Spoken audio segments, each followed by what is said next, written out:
So last time we saw this, we saw an example of a mixed strategy, which was to play a third, a third, a third in our rock, paper, scissors game. All right, and today we're going to be formal, we're going to define mixed strategies, and we're going to talk about them, and it's going to take a while. All right, so let's start with a formal definition. A mixed strategy, and I'll develop notation as I'm going along, so let me call it P sub I being the person who's playing it. P sub I is a randomization. It's a randomization over I's pure strategies.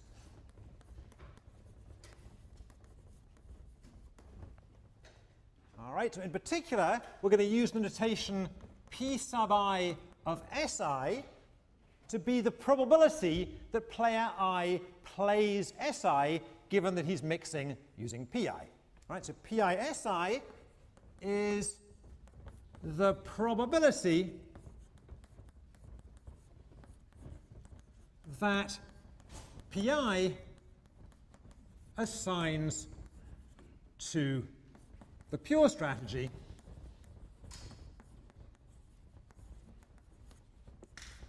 Si. And let's immediately refer that back to our example. So for example, if I'm playing third, a third, a third in rock, paper, scissors, then Pi is a third, a third, a third, and Pi of rock, that would Pi of R, is a third.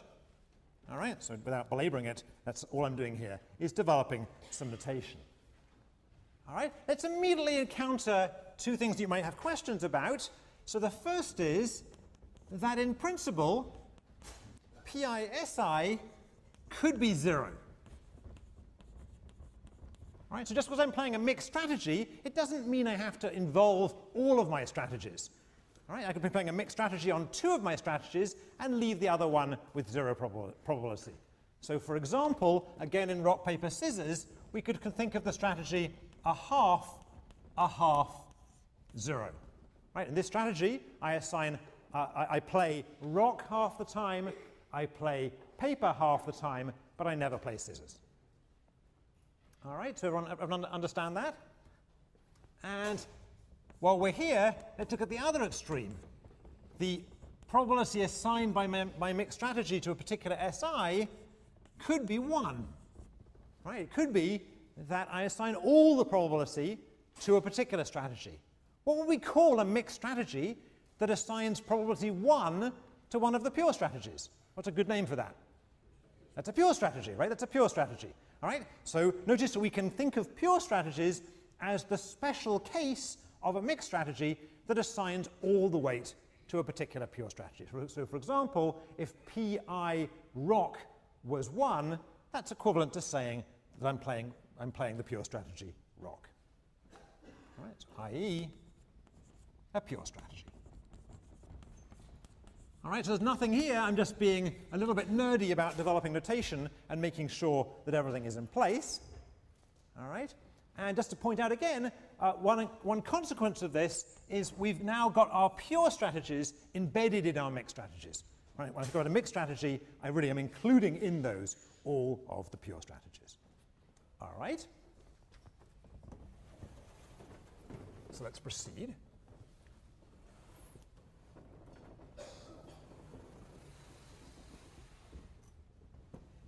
Maybe I push that up a little high, sorry.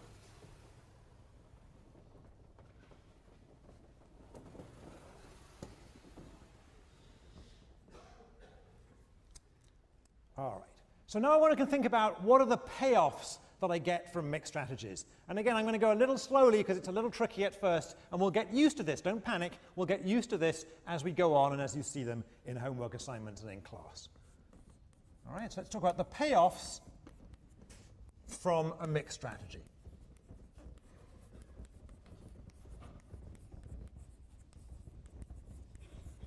Payoffs from mixed strategies. All right, and in particular what we're going to worry about are expected payoffs. So the expected payoff of the mixed strategy P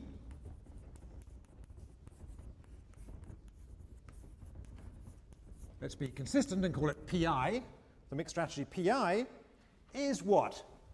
It's the weighted average. It's a weighted average, or a weighted mixture, if you like, of the expected payoffs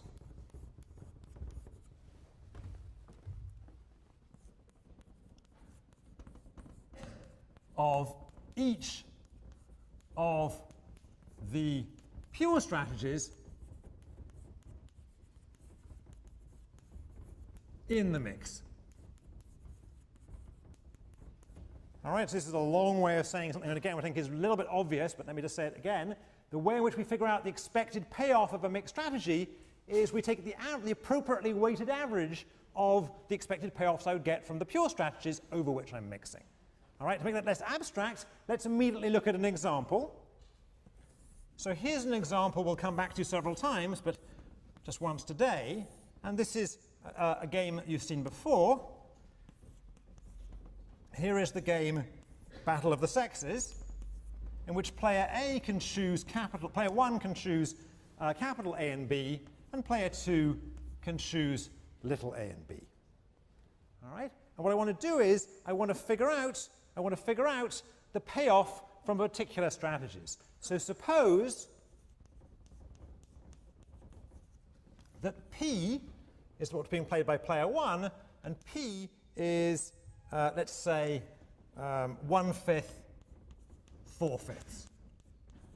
So what do I mean by that? I mean that player 1 is assigning a fifth to playing A and 4/5 to playing B. All right? And suppose that Q, so I'm going to use P and Q because it's convenient to do so rather than calling them P1 and P2. So suppose that Q is the mixture that player 2 is choosing, and she's choosing a half-half. So she's putting probability a half on little a and probability a half on little b. And just to notice that I switched notation on you a little bit, for this example, to keep life easy, I'm going to use P to be rows mixtures and Q to be columns mixtures. Right? And the question I want to answer is, what is the expected payoff in this case of P? What is P's expected payoff? All right?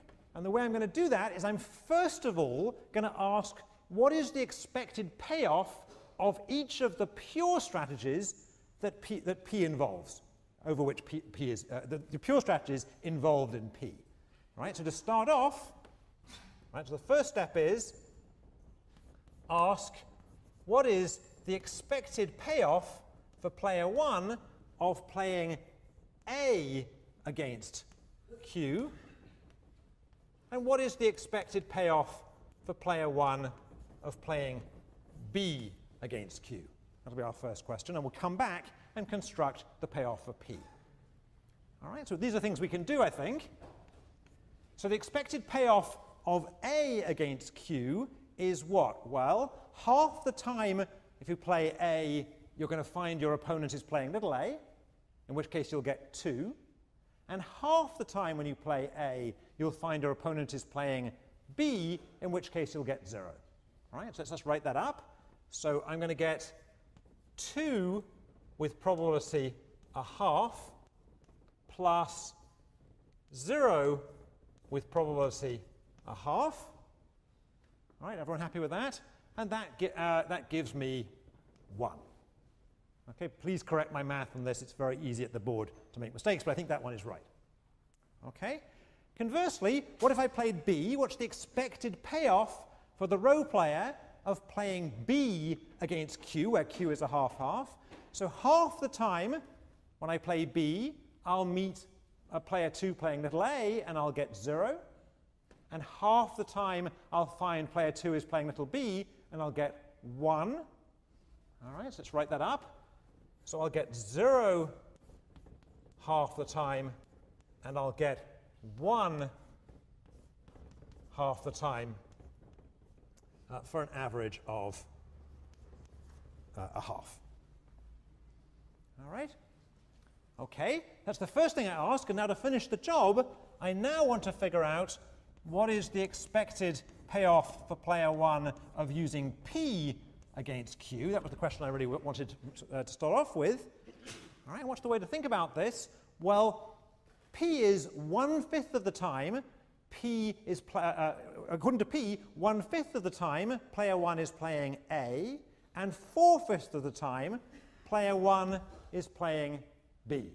Is that right? So to work out the expected payoff, what we're going to do is we're going to take 1/5 of the time, in which case he's playing A, and he'll get the expected payoff he would have got from playing A against Q, and 4/5 of the time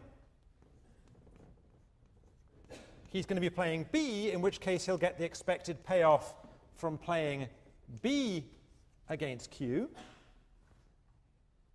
All right, and now just plugging in some numbers to that from above, so we've got 1/5 of the time he's doing the expected payoff from A against Q, and that's this number we worked out already. All right, so this number here can come down here, 1. And 4/5 of the time he's playing B against Q, in which case his expected payoff was 1/2.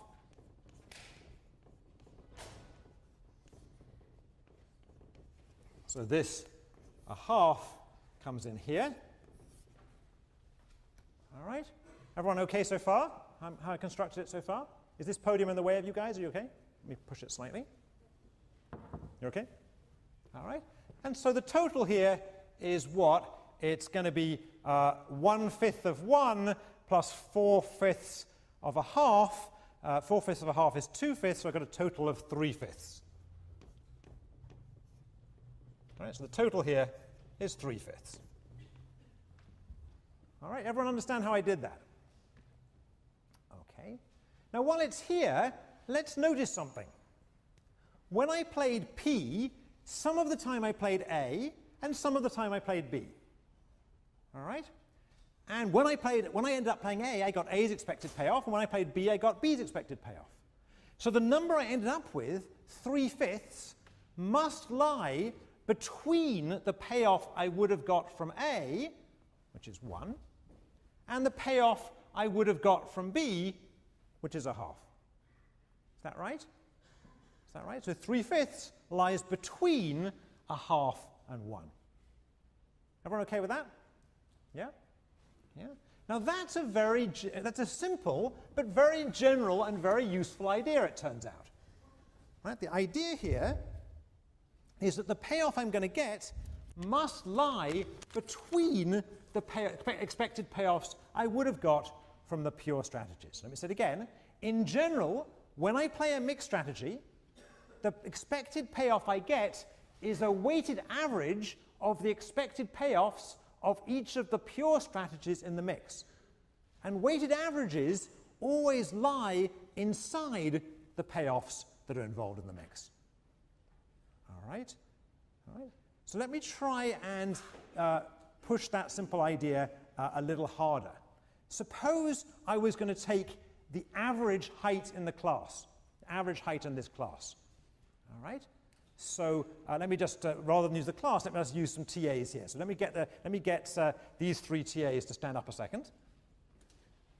All right? And suppose I wanted to figure out the average height of these 3 TAs. All right? So stand up closer together so I can see what's going on here. So I think from where I'm standing, I've got that Ale is the tallest and Myrta is the smallest. Is that right? So I don't know instantaneously what this average would be, but I claim that any weighted average of their 3 heights is going to give me a number that's somewhere between the smallest height of the 3, which is Myrta's height, and the tallest height of the 3, which is Ale's height. Is that right? Is that correct? All right, so that's a pretty general idea. Thanks, guys. I'll come back to you in a second. All right? All right? And let's think about this somewhere else. Let's think about the batting average of a team. All right, let's think about the team batting average in baseball.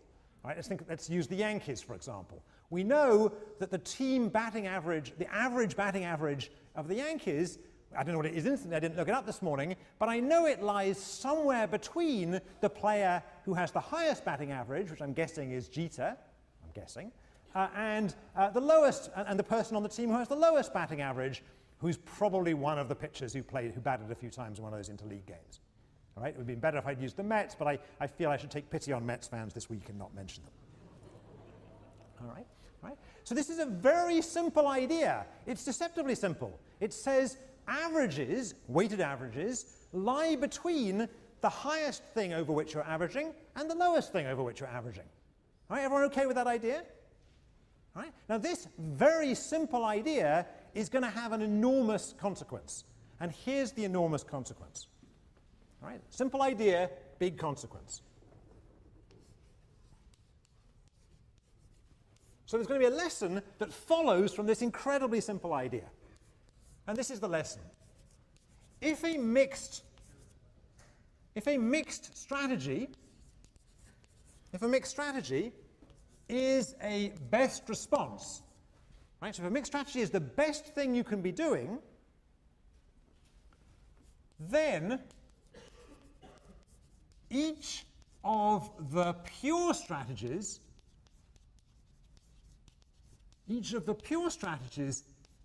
in the mix, I'm being a little bit loose here, but I mean assigned positive probability in the mix for those people who are nerdy enough to worry about it. Each of the pure strategies in the mix must themselves be best responses. So in particular,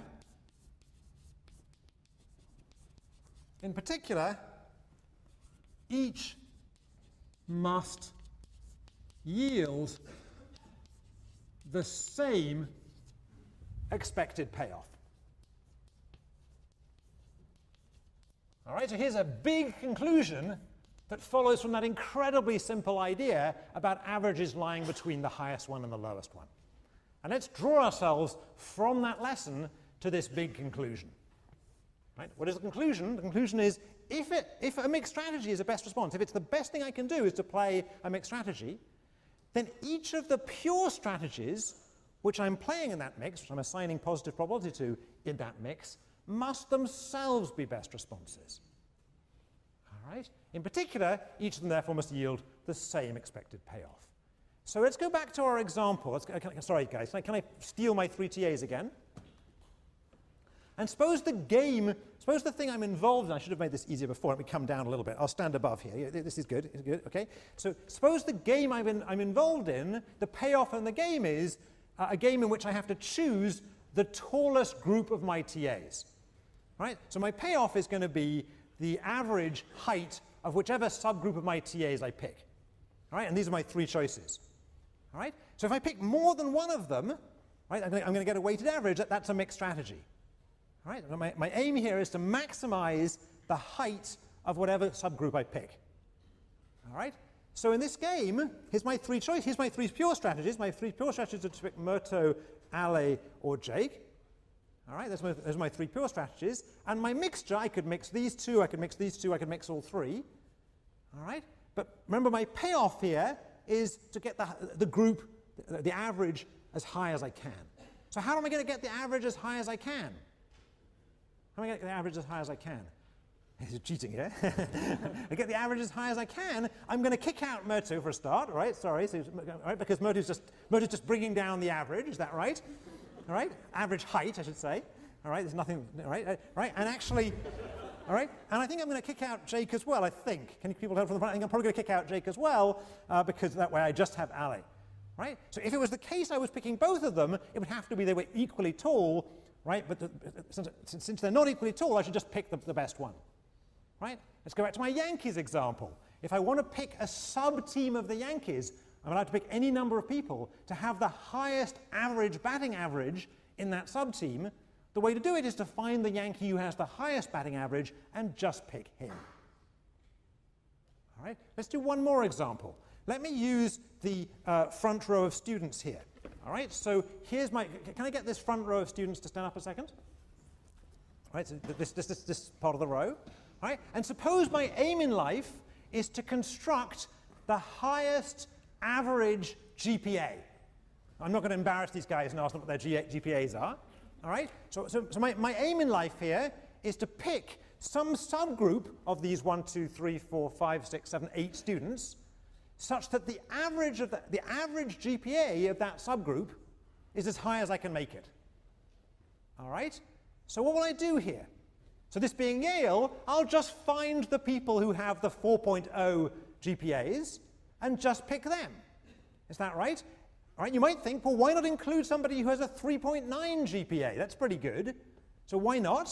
Because if there's anybody in this group who has a 4.0 GPA, I'd do better just to pick that person. The 3.9 person would just be pulling down the average. Now suppose there's nobody with a 4.0 GPA, and suppose it's the case that three of these people, let's say these 3 people, have a 3.9 GPA. Right? So these 3 have 3.9 GPA, imagine that, and these other people, they've got horrible grades like B+ somewhere, all right?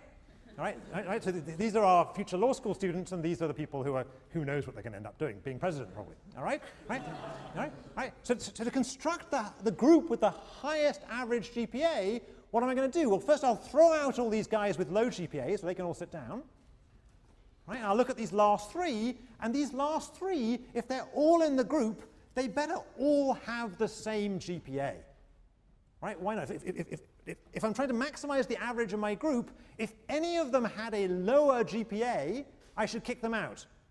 And if one of them has a higher GPA than the other 2, I should kick out both the other 2. So if I'm including all 3 of them in my constructing of the average, all of them must have the same GPA, which I'm going to assume is 3.9 to assume you can still make it into law school. All right, everyone understand that? Yep? Yep? Okay, thanks guys. All right? All right, so that's the way I want to think about this, all right? So the idea here is, if I'm using a mixed strategy as a best response, right, it must be the case that everything on which I'm mixing is itself best. And the reason is, if it wasn't, kick out the thing that isn't best, and my average will go up. All right. So that leads us to the next idea, but before I do, just for formality, let me add a definition. The definition is this. A mixed strategy profile. What I'm going to do now is I'm going to define Nash equilibrium again, just so we have it on a note somewhere. So a mixed strategy profile, should be a hyphen there, P1 star, P2 star, all the way up to Pn star, is a mixed strategy Nash equilibrium if for each player I, so for each I, bring it over here, for each player I,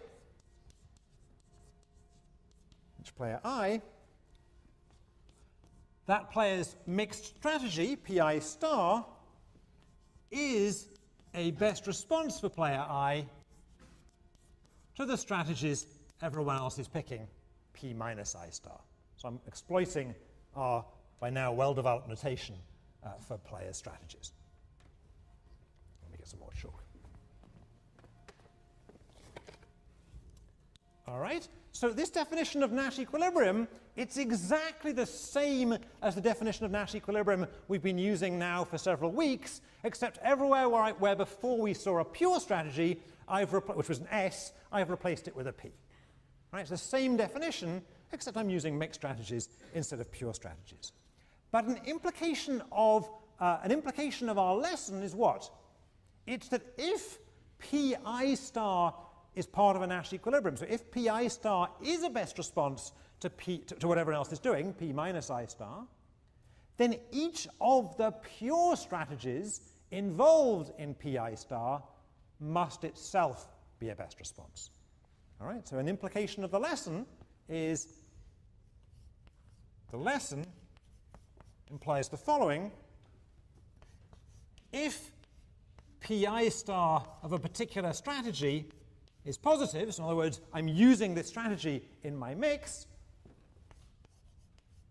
then that strategy is also a best response to what everyone else is doing. All right? Okay. So from a math point of view, this is the big idea of the day, this board. Okay, and just if you're having trouble reading this at the back, trust me, I've written that up on the handout that will appear magically on the computer at the end of class. All right? And at the moment you're staring at this, and it's all a bit new, and as well as being new, you're saying, okay, but so what? Why do I care about this seemingly mundane fact? All right? And the reason we're going to turn out to care about this seemingly mundane fact is that this fact is going to make it remarkably easy to find Nash equilibria. All right? This fact, right, this lesson, this idea that if I'm playing a pure strategy as part of the mix, it must itself be a best response. That's going to be the trick we're going to use in finding mixed strategy Nash equilibria. All right. Now, the only way I can illustrate that to you is to do it. So I'm going to spend the rest of today just doing that. I'm going to look at a game, and we're going to go through this game. We'll discuss it a little bit because it's a fun game, and we're going to find the mixed strategy equilibria of this game. Okay, everyone know where we're going? I want to make sure before I go on, are people looking very sort of deer in the headlamps? That was a lot of formality to get through in a short period of time. So does anyone want to ask a question at this point? Are you okay? Okay to go on? All right. So just remember that the conclusion here comes from this very simple idea. The simple idea is the payoff to a weighted average must lie between the best and worst thing involved in the average, and therefore, if I'm including things in there as part of a best response, they must all be good. Right? That's the simple idea. This is the dramatic conclusion. All right. So the only way to prove this to you, and the only way to prove to you that this is useful, is to go ahead and do it. So what I'm going to do is I'm going to clean these boards, and I'm going to start showing an example. All right, and again, don't panic. I think a lot of people at this part of the class have a tendency to panic because it's a new idea and there seems like a lot of math around. None of it's very hard math. It's all kind of arithmetic. It's just this idea of not panicking. All right. So the example I want to look at is going to be from tennis. And I'm going to consider a game within a game played by two tennis players, and let's call them Venus and Serena Williams. All right, so Venus and Serena Williams. So a couple of years ago, we used to use Venus and Serena Williams for this example, and then for a while, I worried that you wouldn't even remember who Venus and Serena Williams were until we picked any two random Russians. But now we're back. Seems like we're back to picking Venus and Serena. All right? So the game within the game is this. Suppose that they're playing and Serena is at the net. Right? Serena is at the net, and the ball is on Venus's court, and Venus has reached the ball, and Venus has to decide whether to try to hit a passing shot past Serena on Serena's left or on Serena's right. And notice I'm going to exclude the possibility of throwing up a lob for now. All right, just to make this manageable. So basically, the choice facing Venus is, should she try to pass Serena to Serena's left, which is Serena's backhand side, or to Serena's right, which is Serena's forehand side? All right, everyone, people familiar enough with tennis to understand what I'm talking about? Yeah? Yeah?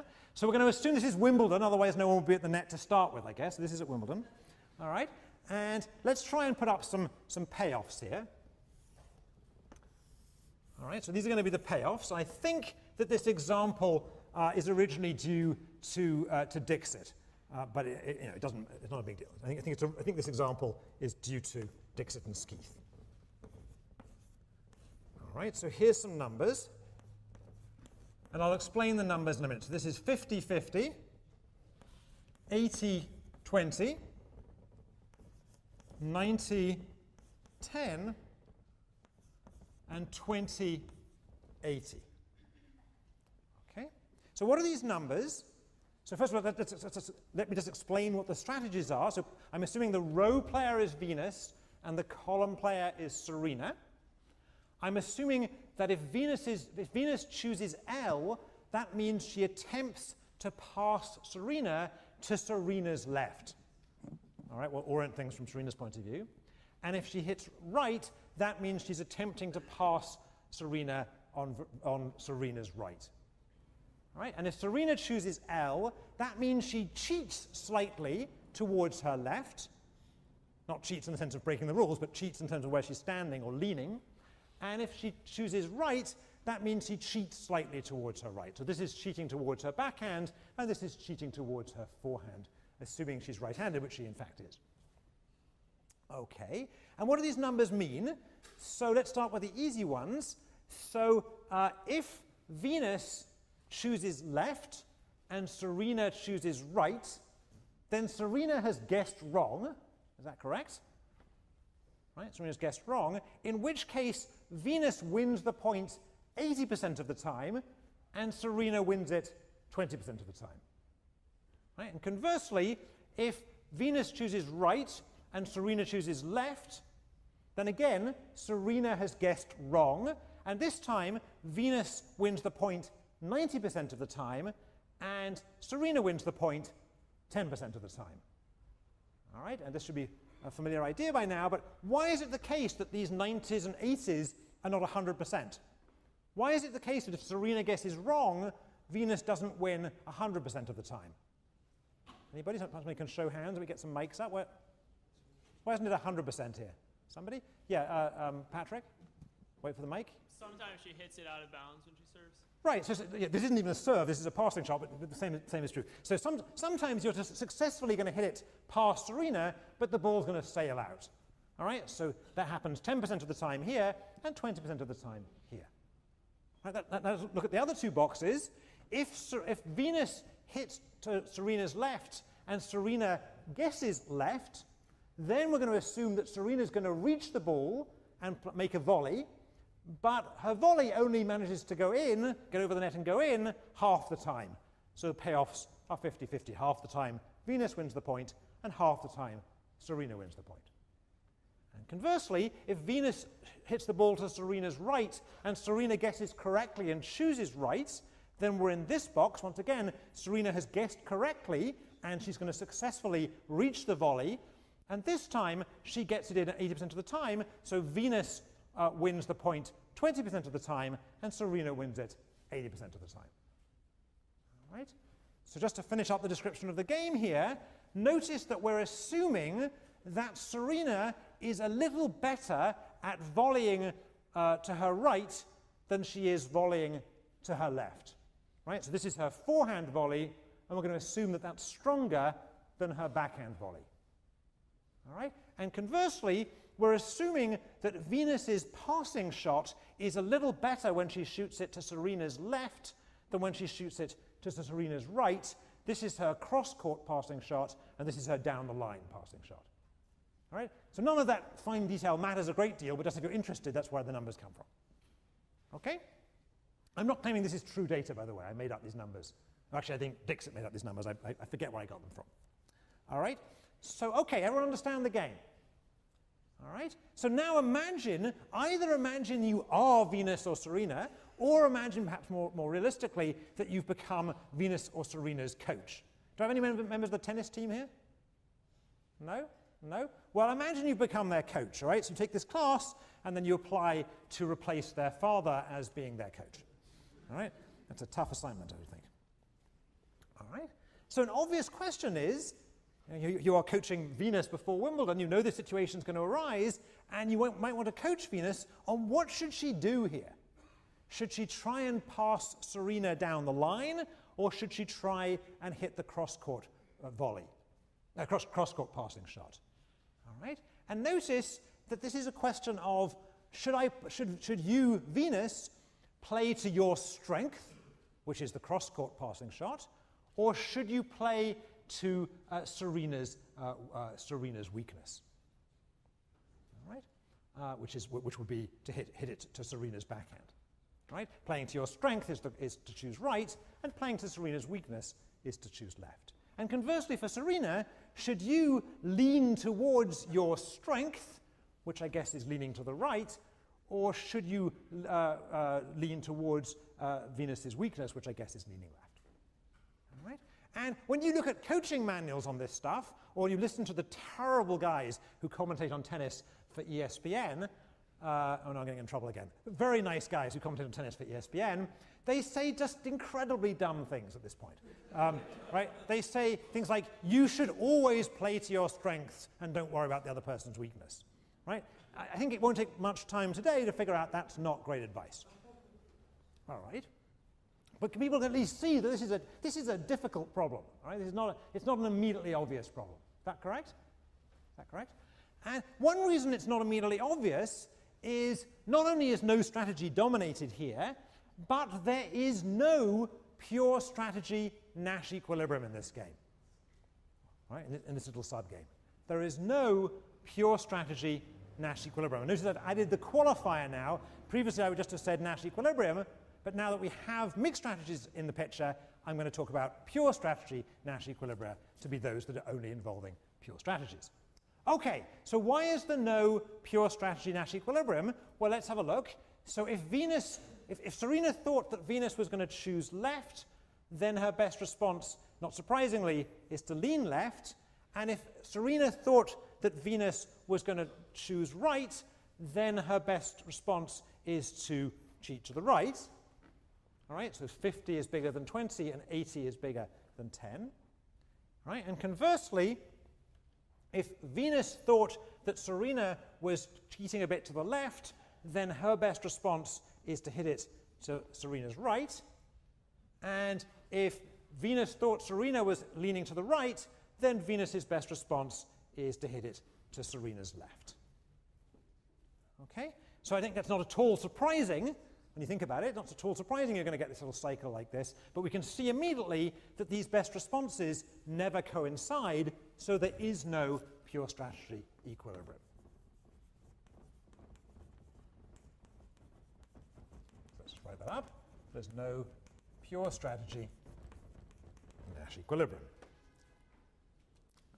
All right, so that leaves us a bit stuck, except I guess you know what the next question is going to be, and I shouldn't leave it in too much suspense. The next question is going to be, okay, there's no pure strategy Nash equilibrium, but we've just introduced a new idea, which was what? It was Nash equilibrium in mixed strategies. Maybe there's going to be a mixed strategy Nash equilibrium. In fact, there is going to be one. All right, so our exercise now is let's find a mixed strategy Nash equilibrium. And before we find it, let's just interpret what it's going to mean. A mixed strategy Nash equilibrium in this game is going to be a mix for Venus between hitting the ball to Serena's left and Serena's right, and a mix for Serena between leaning left and leaning right, such that each person's mix, each person's randomization, is a best response to the other person's randomization. All right? All right? And since these players are sisters and have played each other many, many times, not just in competition but probably in practice, it seems like a reasonable idea that they might have arrived in playing each other at a mixed strategy Nash equilibrium. All right, that's what we want to try and do. Now, how are we going to do that? Okay, so what we're going to do is we're going to exploit the trick that we have here, the lesson here. The lesson we have here says if players are playing a mixed strategy as part of a Nash equilibrium, each of the pure strategies involved in the mix, each of their pure strategies, must itself be a best response. We're going to use that idea. All right, so let's try and do that. All right, so I'm hoping that by doing this, I'm going to illustrate to you immediately that this idea is actually useful. At least useful if you end up coaching the Williams sisters.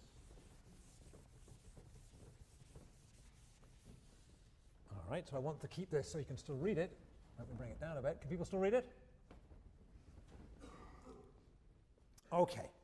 So what I want to do is I want to find a mixture for Serena and a mixture for Venus that are equilibrium. All right, and having just put it up there, let me bring it down again. This was not so intelligent of me. I actually want to bring in some notation. So as before, let's assume that, Serena's mix is, let's use Q and 1 minus Q to be Serena's mix, and let's use P and 1 minus P to be Venus's mix. Okay, just establish that notation.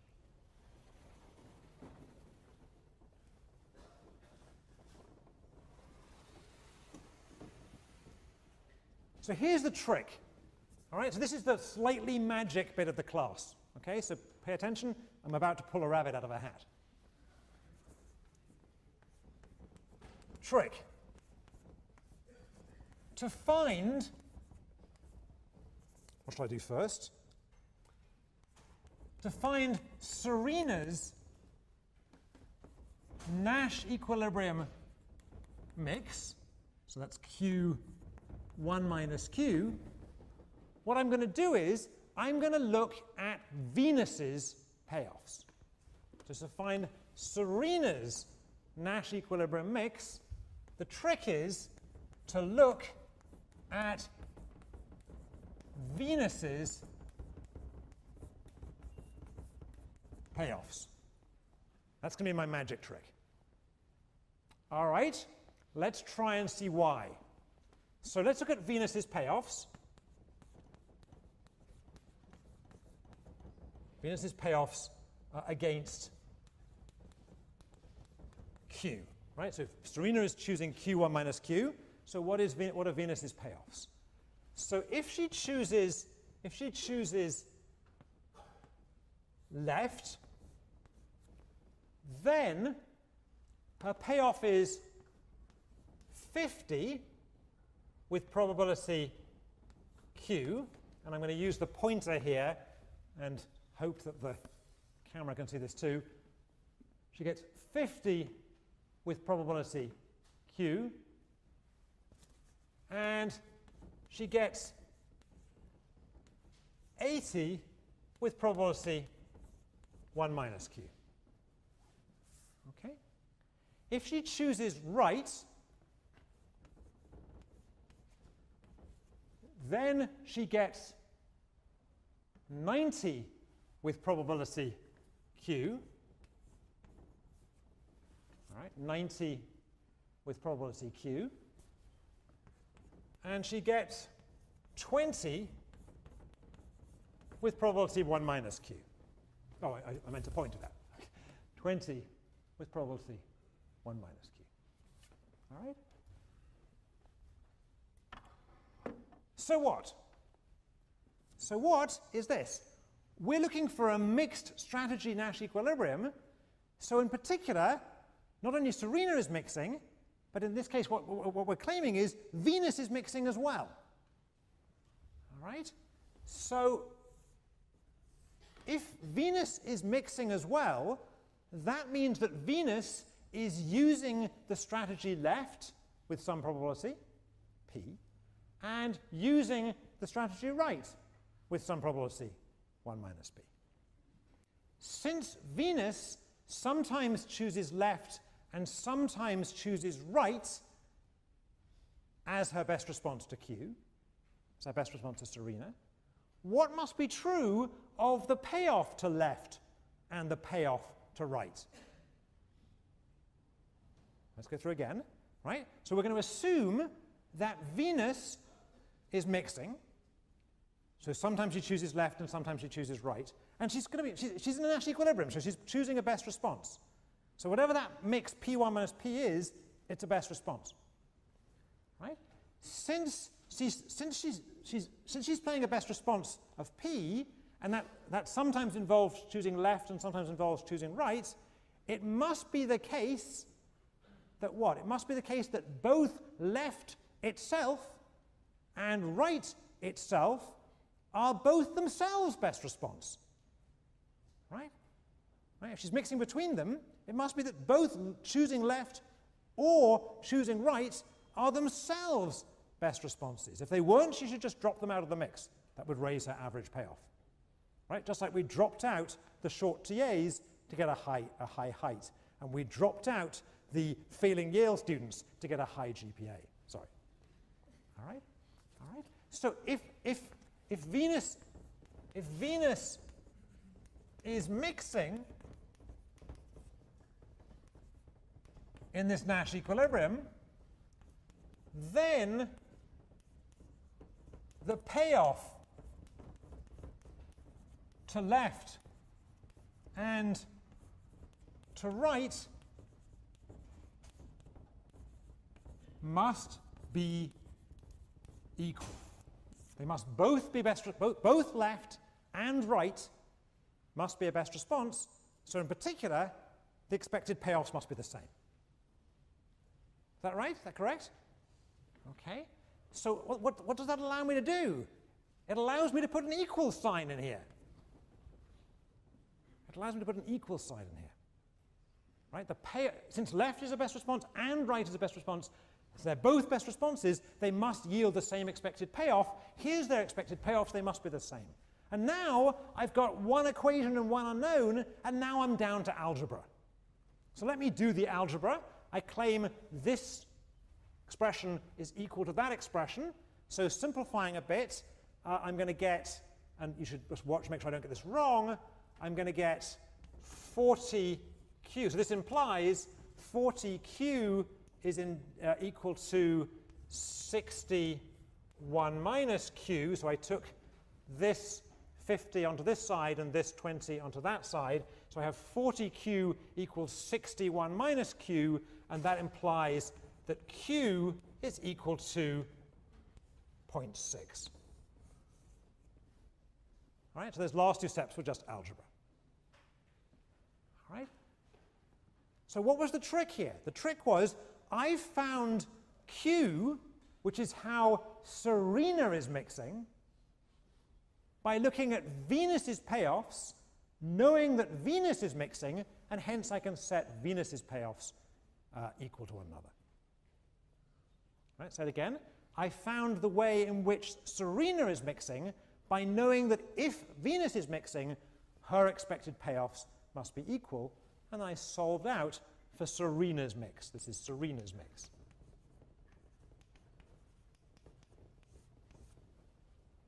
Okay? Let's do it again. Let's do it again.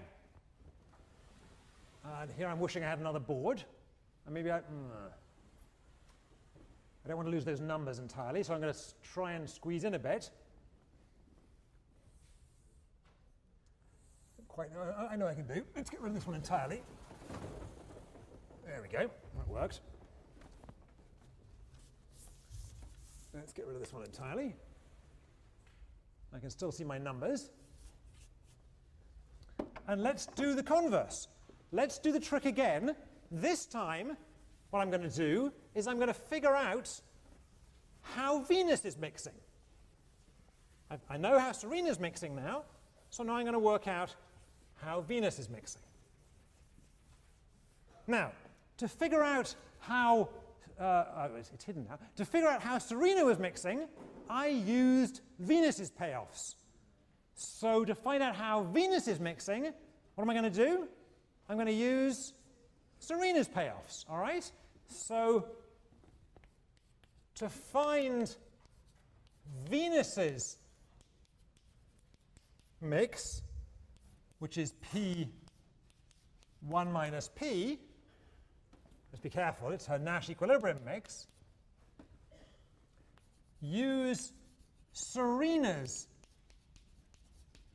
payoffs. Here we go. So if Serena chooses, so this is S's payoffs, if Serena chooses L, then her payoffs will be what? So, and again, we'll just watch, make sure I don't get this wrong, and I'll point to the things to try and help myself a bit. So with probability P, she'll get 50. All right, so 50 with probability P, and with probability 1 minus p, she'll get 10.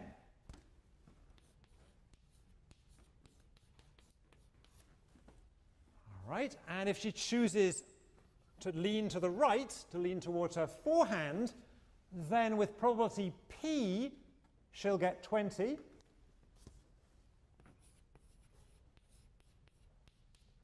And with probability 1 minus p, she'll get 80.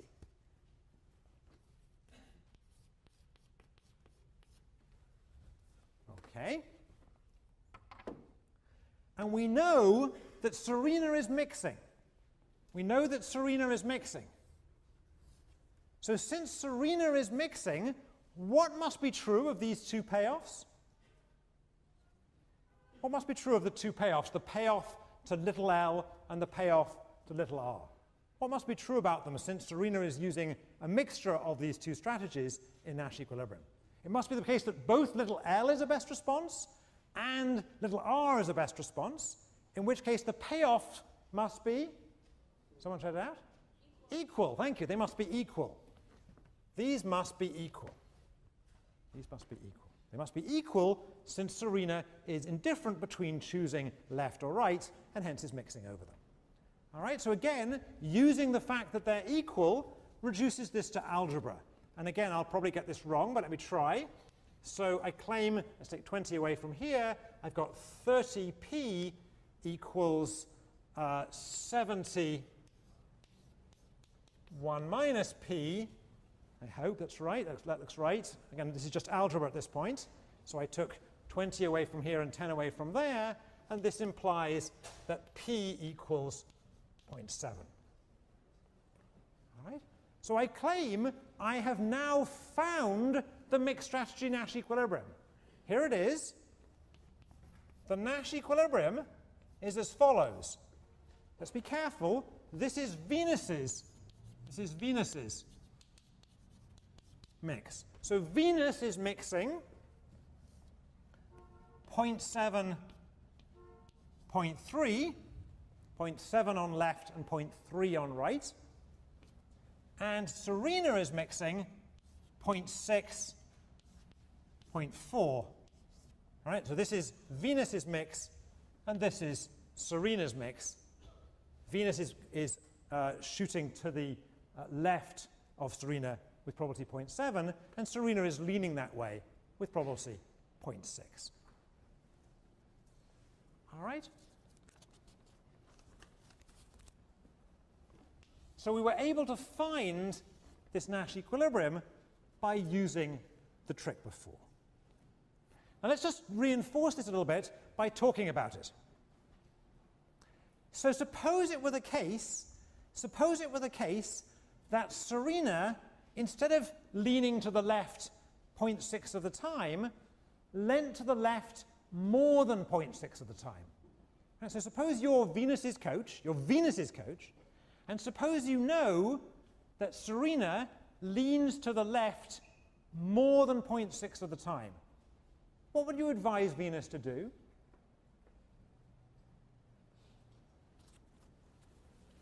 All right, let me try it again. So suppose you're Venus's coach, and suppose you've observed the fact that Serena leans to the left more than 0.6 of the time. What would you advise Venus to do? Yeah, pass to the right. Yeah, shout out, yeah. Pass to the right. Pass to the right, exactly. So if Serena cheats to the left more than 0.6 of the time, then Venus's best response is always to shoot to the right. Always to shoot to the right. That maximizes her chance of winning the point. And conversely, if Serena leans to the left less than 0.6 of the time, if Serena leans to the left less than 0.6 of the time, then Venus should do what? Shoot to the left all the time. All right? So if Serena doesn't choose exactly this mix, then Venus's best response is actually a pure strategy. Right, so again, if Serena leans to the left too often, more than 0.6, then Venus should just go right. And if Serena leans to the left too little, then Venus should always go left. Right, and we can do exactly the same the other way around. If Venus shoots to the right, so does her cross-hand passing shot more than 0.7 of the time, and you're Serena's coach, what should you tell Serena to do? Yeah. Go that way all the time. Go that way all the time. All right, so if Venus is hitting it to Serena's left more than 0.7 of the time, Serena should just always go to her left. And if Venus is hitting to the left less than 0.7 of the time, so to the right more than 0.3 of the time, then Serena should always go to the right. Right? All right, so that's how this kind of comes back into the sort of coaching manuals, if you like. Okay, so how am I doing so far? People, have I lost everyone yet, or are people still with me? How many of you play tennis, ever? All right, so all your tennis is going to dramatically improve after today, right? All right. Okay. So now let's make life more interesting. Let's go back to the start. We figured out this is an equilibrium. This is how Venus and Serena play. Venus and Serena know each other perfectly well. They know that they mix this way. They're going to best respond to it. This is going to where they end up. But in the meantime, Serena hires a new coach. And Serena's new coach is just very, very good at teaching Serena how to play at the net, and in particular, how to hit the backhand volley. All right? So Serena's new coach, let's say it's Tony Roche or somebody, is just a brilliant coach, and Tony Roche is able to improve Serena's backhand volley, and that changes these payoffs. So you should rewrite the whole matrix, but I'm going to cheat. All right? So the new game is exactly the same as it was everywhere else, except for now, when Serena gets to the backhand volley, she gets it in 70% of the time. Right? So there used to be 50-50 in that box, and now it's 30-70. All right, so the game has changed because Serena has got better at hitting backhand volleys. And we want to figure out, how is this going to affect play at Wimbledon? All right, how is this going to affect play at Wimbledon? Now, it doesn't take much to check that there is still no pure strategy Nash equilibrium. It's still the case, in fact even more so, that Serena's best response to Venus choosing left is to lean to the left. Right? So it's still the case that the best responses do not coincide. There is still no pure strategy equilibrium. All right? And what we're going to do, of course, is we're going to find a mixed strategy equilibrium. But before we do so, let's think about this intuitively. Let's see if we can intuit an answer. All right? I'm guessing we can't, but let's see if we can intuit an answer. All right? So Serena has improved her backhand volley, and hence when she reaches it, she gets it in more often. All right? So one effect, you might think, is what we might want to call a direct effect. I think there's two effects here. There are two effects. One of these I'm going to call the direct effect. And by effect, I mean in particular an effect on how Serena should play the game. Right? So since Serena has improved her backhand volley, when she reaches that volley, she gets it in more often. So one might say, in that case, you're Serena's coach, in that case, you should lean to the left more often than you did before. Right? Because at least when you get that backhand volley, you're going to get it in more often. So the direct effect says Serena should lean left more. In other words, Q should go up. Is that right? So Serena's now better at playing this backhand volley, so she may as well favor it a bit more, and hence Q will go up. So that's the direct effect, but of course there's a but coming. What's the but? Again, let's see my tennis players here. Raise your hands if you play tennis. Oh, suddenly nobody plays tennis. Come on, raise it. All right, okay. What's the but here? We think Serena's backhand's improved, so she might be tempted to play towards her backhand a bit more often. What's the but? What's the but here? So I claim the but is this. You tell me if I'm wrong. The but is that Venus, she's her sister after all, right? So Venus knows that Serena's backhand has improved. So Venus is going to hit it to Serena's left less often than before. Is that right? Right? So since Serena's backhand has improved, Venus is going to hit it to Serena's backhand less often than before, and that might make Serena less inclined to cheat towards her backhand, because the ball's coming that way less often. All right? So this is a indirect or a strategic effect. The strategic effect is Venus hits L less often, so Serena should reduce the number of times that she leans to the left, because the ball's coming that way fewer times. Now notice that these two effects go in opposite directions. Is that right? Right? One of them tends to argue that Q would go up. That's the direct effect. And the other one is more subtle.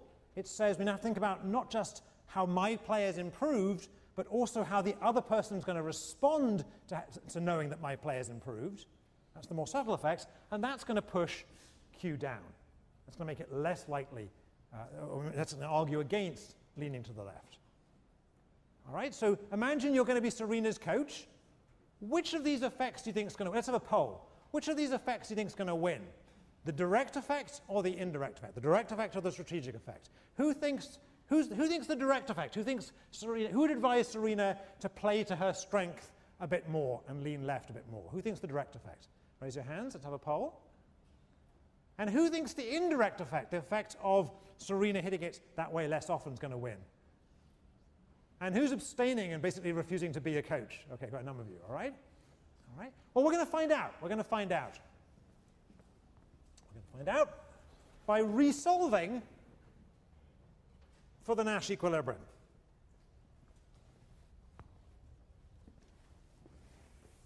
What we're going to do is redo the calculation we did before, starting with Serena. So to find Serena's mix, to find Serena's new equilibrium mix, what do we have to do? Right? The question is, in equilibrium, is Serena going to lean to the left more, so Q is going to go up, or less, so Q is going to go down? So I need to find out what is Serena's new equilibrium mix. What's the new Q? How do I go about finding Serena's equilibrium Q? What's the trick here? Shout it out. 1, 2, 3. What's the... Use Venus's payoffs, all right? So to find the new Q for Serena, use Venus's payoffs. And let's do that. So from Venus's point of view, if she chooses left, then her payoffs are now, and again I should use the pointer, 30 with probability Q, this is the new Q, and 80 with probability 1 minus Q. 30 with probability Q plus 80 with probability 1 minus Q. Again, this is the new Q. I should call it Q prime or something, but I won't. And if she chooses right, then her payoff is what? It's going to be 90 with probability Q and 20 with probability 1 minus Q. 90 with probability Q and 20 with probability 1 minus Q. And what do we know about these two payoffs if Venus is mixing in equilibrium? And we know she's mixing in equilibrium because we saw there was no pure strategy equilibrium. So what do we know about these two payoffs since Venus is using both these strategies in equilibrium? They must be the same. Since she's using both these strategies must be equally good. They must both be best responses, so these two payoffs are equal. Since they're equal, all I have to do is solve out for Q, so let's do it. So I'm going to get 90 minus 30 is 60q is equal to 80 minus 20, which is 61 minus q, so q equals 0.5. All right, so if I did the algebra too quickly, just trust me, I think I got it right. All right, from here on in, it was just algebra. All right, so what have I found out? Did q go up or down? Well, it used to be, q used to be what? 0.6, and now it's 0.5. So let me ask what I think is an easy question. Did it go up or down? It went down, right? It went down, right? Q went down. The equilibrium Q went down. All right, so which effect turned out to be bigger? The direct effect of playing more to your strength, or the indirect effect of taking into account that your opponent is going to play less often to your strength? Which effect turned out to be the bigger effect? The indirect effect, the strategic effect. Of course, I rigged it. I want the strategic effect to be bigger because this is a course about strategy, right? All right? All right? But the strategic effect actually won here. The strategic effect, the indirect effect, is bigger. All right? And that's good news for me, because it says the slightly dumb coach who didn't bother to take game theory would have stopped at the direct effect, and they'd have told Serena to go the wrong way. But the smart coach who takes my class and therefore somehow contributes to my salary in an extraordinarily indirect way gets it right. All right? All right, the strategic effect is bigger. Now, we can also solve out for Venus's new mix. But and we'll do it in a second. But before I do it, let me just point out that we really can now intuit Venus's effect. Maybe not the exact numbers, but we can intuit it. So I claim that if we think this through carefully, we know whether Venus is shooting more to the left than she was before, or less to the left than she was before. Right? Notice that in the new equilibrium, Serena is going less often to her left, even though she's better at hitting the backhand. She's better at hitting the ball when she gets there. So since Serena is leaning left less often, what must be true about Venus in this new equilibrium? It must be the case that Venus is hitting the ball to the left less often. All right, that makes sense? That makes sense? We have enough information already on the board to tell us that. Nevertheless, let's do the math. Let's do the math. So, all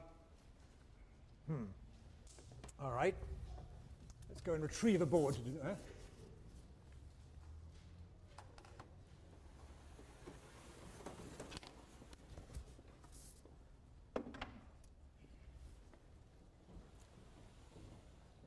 Just for completeness, let's figure out exactly what Venus does do.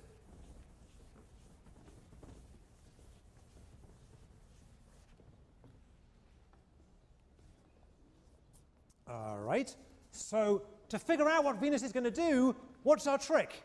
I want to figure out how Venus is going to mix. I'm going to find out Venus's new P. How do I find out Venus's new equilibrium mix? I look at Serena's payoffs. All right? So if Serena chooses left, her payoff is, and I'll read it off quickly this time, is 70p plus 10 1 minus p, and if Serena chooses right, her payoff is 20p plus 80 1 minus p, and I'm just praying that the TAs are going to catch me if I make a mistake here. And I know these have to be equal, because I know that in fact Venus is mixing, I know that Serena is mixing, all right? So I know these must be equal. So since they're equal, I can solve out and hope that I've got this right. So I've got 50p equals 70 1 minus p. So p is equal to 7/12. So again, that's just algebra. I rushed it a bit. It's just algebra. Same idea, just algebra. So 7/12 is indeed smaller than what it used to be, because it used to be 7/10. All right, so that confirms our result. Okay. So the strategic effect dominated. Venus shot to Serena's backhand less often, and as a consequence, so much that Serena actually found it worthwhile going more to the right than she used to before. All right. Now let's just talk this through one more time. This was a comparative statics exercise. We looked at a game, we found an equilibrium, we changed something fundamental about the game, and we looked again to look at the new equilibrium. That's called comparative statics. And let's talk through the intuition. Before we made any changes, Venus was indifferent. Right? Before we made any changes, Venus was indifferent. She was indifferent between shooting to the left and shooting to the right. Then we improved Serena's ability to hit the volley to her left. It improved her backhand volley. If we had not changed the way Serena played, then what would Venus have done? So suppose, in fact, Serena's cue had not changed. If Serena's cue had not changed, remembering that Venus was indifferent before, how would Venus have changed her play?